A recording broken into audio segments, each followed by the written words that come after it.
ainsi l'excellence des relations entre votre pays et le Niger. Monsieur l'ambassadeur, en ce moment où vous vous apprêtez à nous quitter et en reconnaissance de votre contribution au renforcement des relations entre le Royaume de Belgique et la République du Niger, au nom du président de la République et en vertu des pouvoirs qui me sont conférés, j'ai le plaisir de vous faire commandeur de l'ordre du mérite du Niger. Je vous remercie.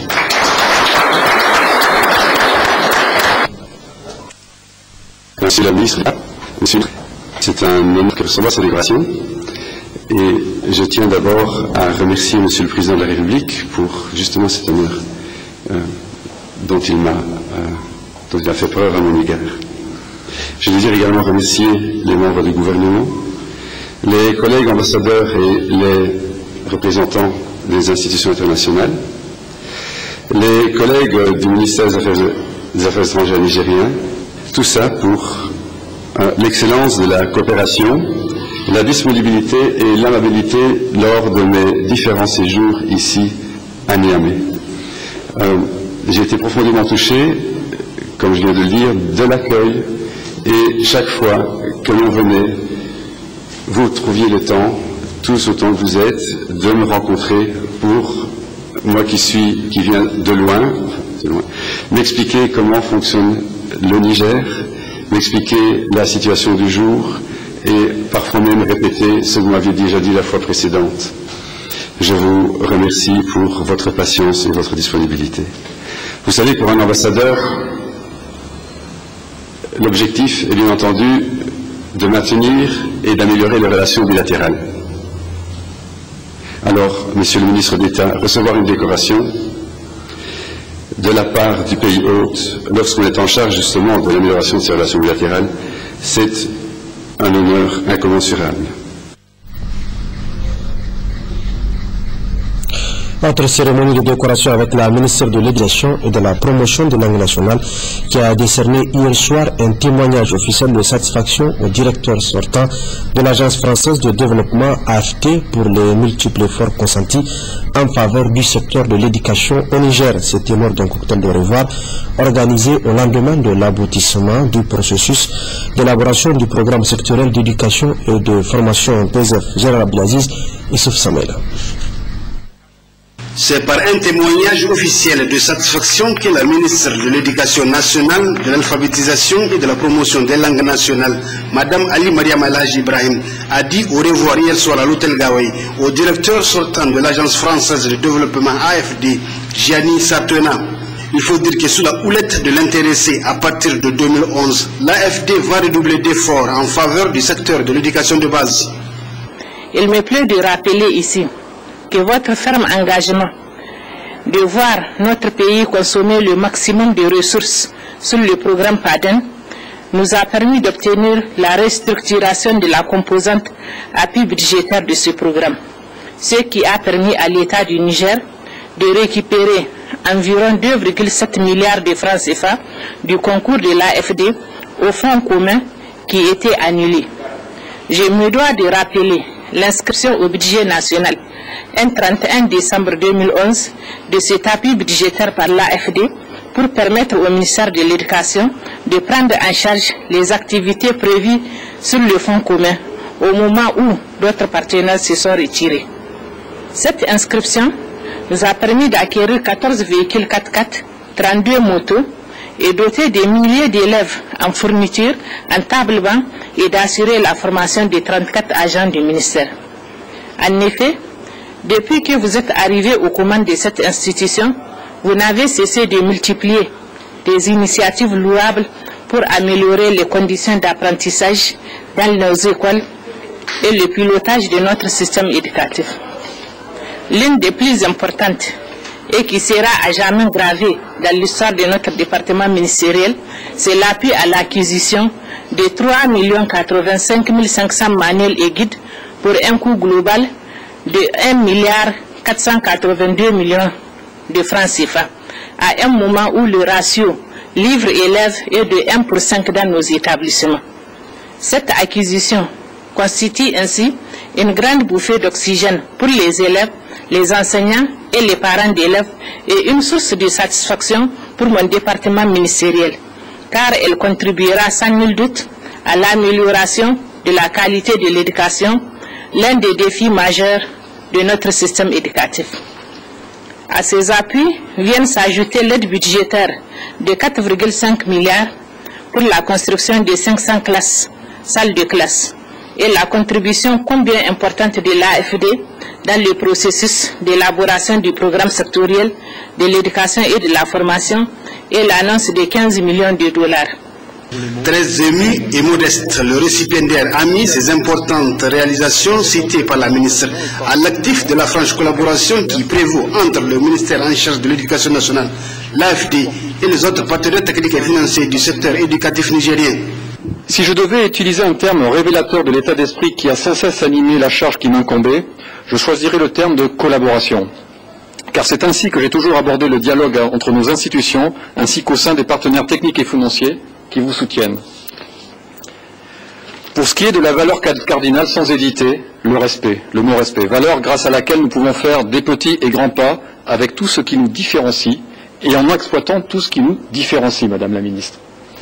Je ne saurais terminer ce glossaire sans placer cette tradition d'accueil au cœur des qualités que vous privilégiez dans nos relations et dans vos relations avec l'ensemble des partenaires et des personnes qui nous aident à pouvoir faire avancer votre secteur, Madame la Ministre. Gianni Sartena quitte l'AFD et le Niger pour le Burkina Faso où ses nouvelles fonctions l'attendent à l'UEMOA. Il faut souligner que cette cérémonie intervient au lendemain de la signature par le gouvernement, les partenaires techniques et financiers et les organisations de la société civile de la lettre d'endossement du programme sectoriel de l'éducation et de la formation, PSF. Madame Ali Mariam Alhaji Ibrahim a saisi l'opportunité pour adresser au nom du président de la République, Issou Mahamadou, toute sa gratitude et ses remerciements à l'ensemble des partenaires techniques et financiers et à la société civile qui ont œuvré pour l'élaboration du programme. En visite de travail au Niger, le président du Fonds international pour le développement agricole, Kanao Noazé, était à Maradi ce mercredi où il a procédé à des visites de terrain et inauguré le siège du projet d'appui à la sécurité alimentaire et au développement dans la région de Maradi-Pazadem. Cérémonie déroulée en présence du haut commissaire à l'initiative 3N et du ministre de l'Agriculture, Adina Galas Maman Oumar. Pour son déplacement à Maradi, le président du FIDA est accompagné du ministre de l'Agriculture Ouasségou, du haut-commissaire à l'initiative 3N et plusieurs autres cadres de notre pays et des institutions internationales pour le développement agricole. La délégation a été accueillie à son arrivée à Maradi par le gouverneur Moussa Pousseni, entouré pour la circonstance du président du conseil régional, du maire président du conseil des villes et des responsables du projet FIDA dans la région. Aussitôt après son arrivée, la délégation et ses hôtes se sont retrouvés au tout nouveau siège du projet d'appui à la sécurité alimentaire et au développement dans la région de Maradi-Pazadem, projet financé par le FIDA. La cérémonie qui a drainé un public nombreux a été marquée par une série d'allocutions prononcées d'abord par le responsable élu de la région, Kassim Mokhtar, maire président du conseil des villes, et Paté Bala, président du conseil régional, qui ont loué cette initiative de construction d'un siège aussi imposant et à la mesure de l'importance du projet dont les impacts positifs sur la vie des populations de la région sont suffisamment visibles. Le gouverneur Moussa Pousseni a lui fait remarquer que des résultats fort appréciables ont en effet été enregistrés dans l'amélioration de la production agricole et le renforcement des capacités de résilience des populations. Tous ces progrès résultent du fait que le FIDA est un partenaire traditionnel sûr du Niger qui, dès les premières heures de la mise en œuvre de l'initiative 3N, s'est manifesté à travers des programmes qui se proposent de relever à travers des stratégies d'accroissement de la production agricole nationale et de renforcement de la résilience des ménages urbains et ruraux. Pour le président du FIDA, cette initiative constitue un des résultats concrets de la volonté politique du gouvernement nigérien et son leader Issoufou Mahamadou, exprimé, on s'en souviendra, lors de son discours d'investiture en avril 2011, où il a clairement identifié la sécurité alimentaire et nutrition de la population nigérienne comme une de ses priorités majeures. Le président du Fonds international pour le développement agricole a en outre assuré les autorités nigériennes du total engagement de son institution dans ses efforts pour garantir aux populations leur propre sécurité alimentaire. Le FIDA, ainsi que l'ensemble des partenaires techniques et financiers présents à Maradi, apprécie l'engagement politique intense du gouvernement du Niger pour mettre les populations nigériennes à l'abri de la famine et leur garantir les conditions d'une pleine participation à la production nationale et à l'amélioration de leurs revenus. S'inscrivant de façon parfaitement cohérente avec cette politique de développement et avec sa nouvelle stratégie politique initiative 3.1, l'objectif général des opérations de FIDA au Niger, et plus particulièrement dans la région de Maradi, est d'améliorer les conditions de vie et de renforcer les capacités de résilience aux crises des populations rurales. Le ministre de l'Agriculture, Ouassedou, a quant à lui remercié au nom du gouvernement le FIDA pour ses appuis constants dans la lutte contre la vulnérabilité et la pauvreté des populations rurales. Aussi, le ministre de l'Agriculture a-t-il rappelé que le FIDA intervient au Niger depuis 3 décennies maintenant. Avec l'avènement de la 7e République et dans le cadre du programme d'option stratégique 2013-2018, une dynamique d'extension de la zone d'intervention du FIDA est en cours au niveau des régions de Tawa et Zender. Le PASADEM a-t-il été conçu pour la mise à l'échelle des acquis du PFILDA, tout en prenant en compte ceux des autres projets exécutés ou en cours dans la région? Le projet a pour objectif général d'améliorer les conditions de vie et de renforcer les capacités de résilience aux crises des populations rurales dans la région de Maradi. Comme vous le constatez, à travers le PASADEM, le FIDA s'inscrit dans le droit fil de la mise en œuvre de l'initiative 3N, les Nigériens nourrissent les Nigériens, du programme de la renaissance de son Excellence El Hadji Issoufou Mahamadou, président de la République, chef de l'État. Cette initiative vise l'atteinte de la sécurité alimentaire et nutritionnelle du pays, ainsi que l'augmentation des revenus des ménages à travers l'amélioration de la productivité des cultures vivrières, le développement de la petite irrigation, de l'élevage, la restauration du potentiel productif, ainsi que l'appui aux mécanismes de résilience des populations face aux crises alimentaires. Le cérémonial aboutira enfin sur la coupure du ruban par le président du FIDA et le ministre de l'Agriculture pour ainsi inaugurer le siège du PASADEM qui partage la cour avec le siège des autres projets du FIDA, à savoir le tout nouveau projet Petite Irrigation Rouamou, le PAC 2, en phase de laisser la place à un autre PAC et le PUSADER. Il faut noter que ce projet est pour une bagatelle somme de 31,7 millions de dollars américains. Le siège de PASADEM est bien beau et le président de l'institution qui l'a financé a bien voulu savoir ce que font les cadres qui occupent ce joli bureau.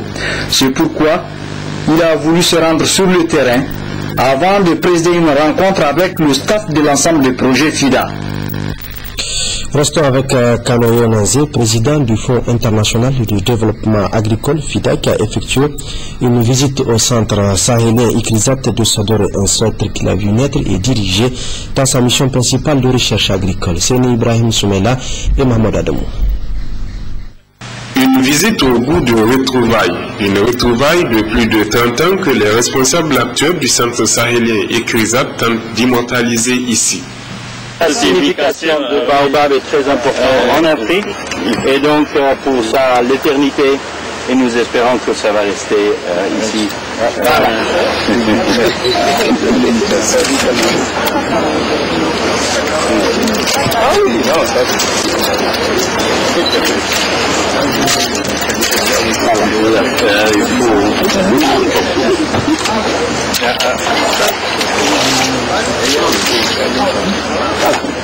Plus de 30 ans après le passage de Dr Nwanzé, Ikrizat poursuit toujours sa noble mission.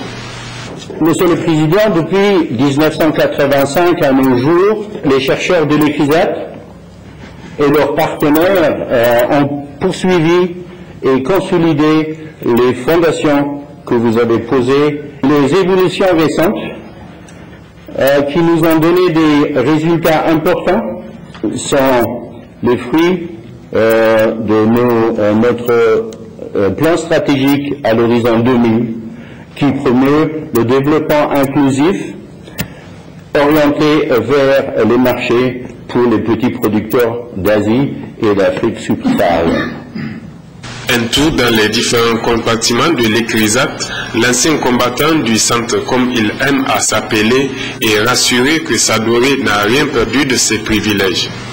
C'est le retour à la maison. Les 5 ans de ma vie professionnelle au Niger a marqué vraiment beaucoup de choses, m'a emprisonné à devenir ce que je suis aujourd'hui. C'est des expériences que je ne peux jamais oublier. C'est des expériences qui a formé l'homme que je suis aujourd'hui. Il faut être fier, parce que votre mandat, le mandat qui essaie de résoudre des problèmes de recherche, qui recherche tout le développement pour les zones arides, c'est pas facile. Mais je sais que ça peut se faire.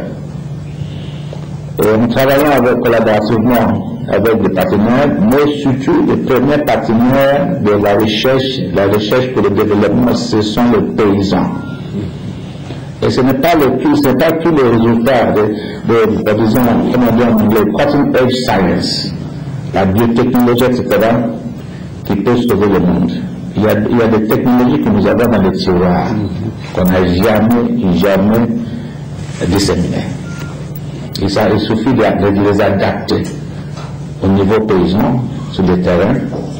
De toute façon, je vous souhaite vraiment bonne chance, de courage, parce que vous vous engagez dans une mission qui est vraiment à haute qualité.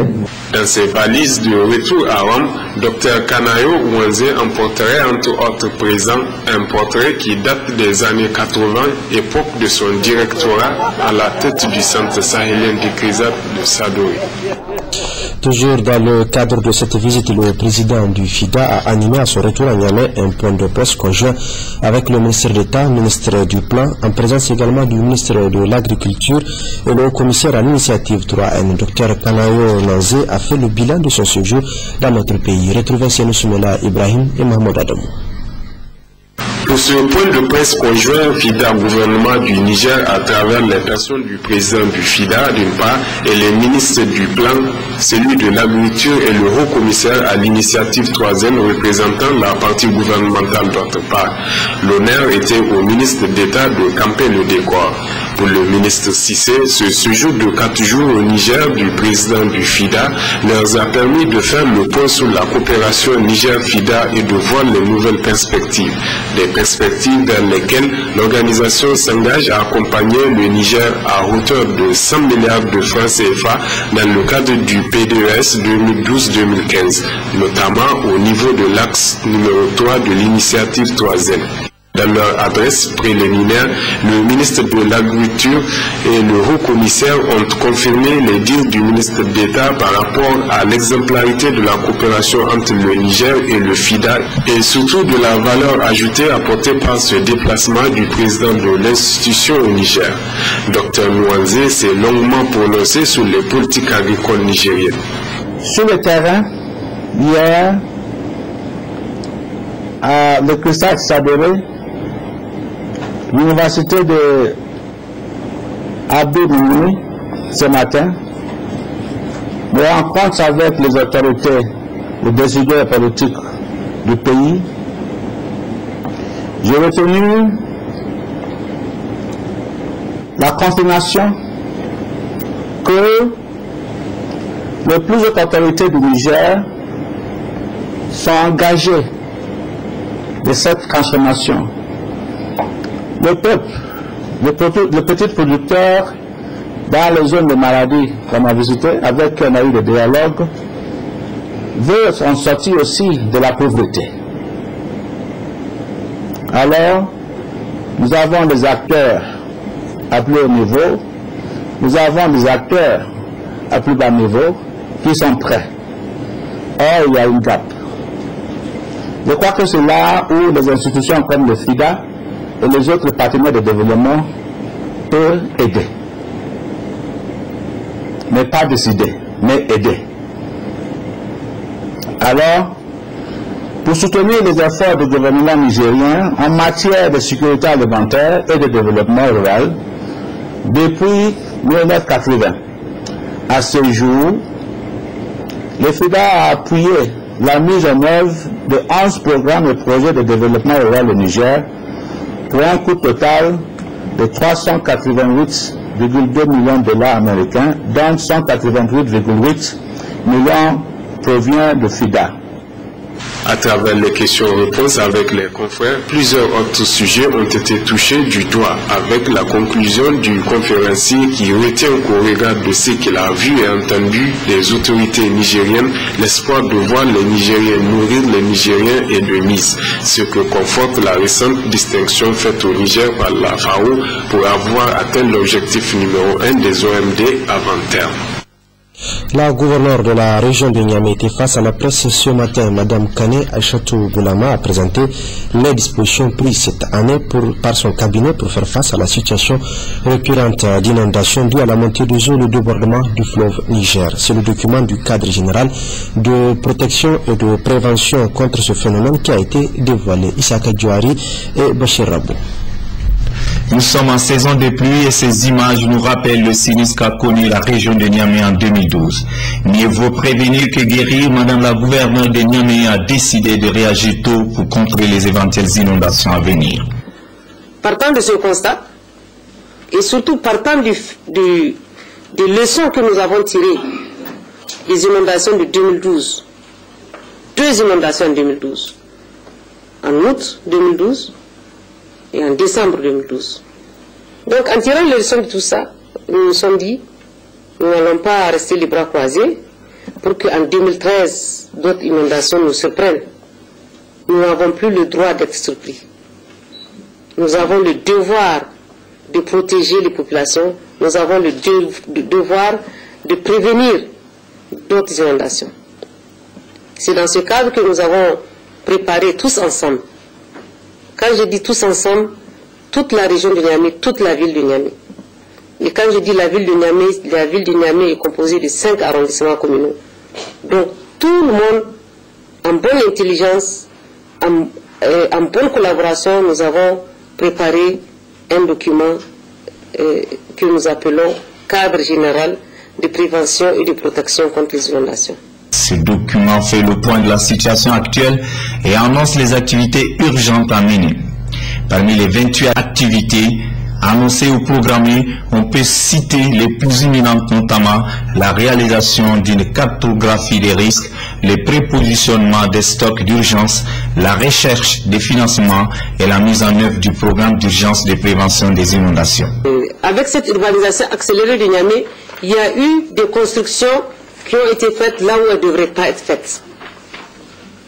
Toutes les voies sont pratiquement occupées. Donc qu'est-ce qu'il faut faire? Il faut casser toutes ces maisons? Non. Il faut trouver des solutions pour contrôler et éviter évidemment à l'avenir de continuer à faire de poser ce genre d'actes.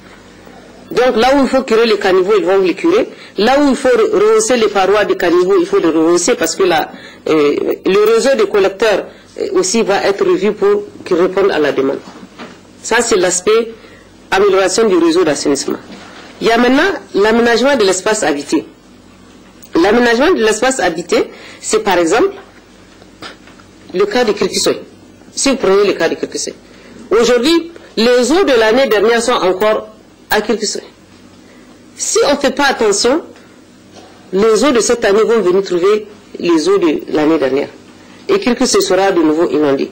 Or, c'est la zone où il y a les rizières. Donc, il y a des travaux à faire. Vraiment, on a identifié quartier par quartier là où il y a des problèmes. Tout ce qui concerne en tout cas le côté rive droite, nous avons pu faire la digue de Nogari, la digue route. Partout où il faut protéger, nous avons pu faire. Mais il reste des travaux encore dans la rive gauche. À Kombo, il faut qu'on fasse une digue. À Saga, Gamkale, il faut qu'on fasse une digue. Sinon, Saga. Mais il faut faire une digue de manière à ce que la crue du fleuve ne meurt pas Saga et Gamkale, mais aussi que les eaux de ruissellement qui viennent des plateaux de Talagé ne viennent pas s'encastrer, être bloquées par la digue aussi. Donc, il faut là aussi faire une digue avec des clapets pour que l'eau puisse passer. L'objectif que nous visons, si on arrive à faire tous ces travaux que je vous ai cités, les 28 activités, si on arrive à les faire, Niamey est prévenu à 95% contre les inondations.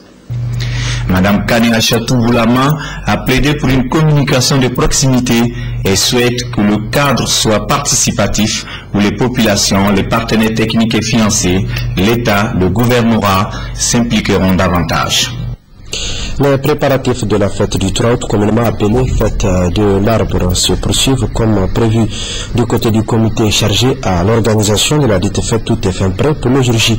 Le thème retenu cette année a été dévoilé, plantons pour reverdir et contribuer à la sécurité alimentaire dans notre pays. Plus de 2000 arbres seront plantés sur le site cette année, selon le secrétaire général du ministère de l'Environnement, président du comité d'organisation, propos recueillis par Rachida Sieni et Barokoba.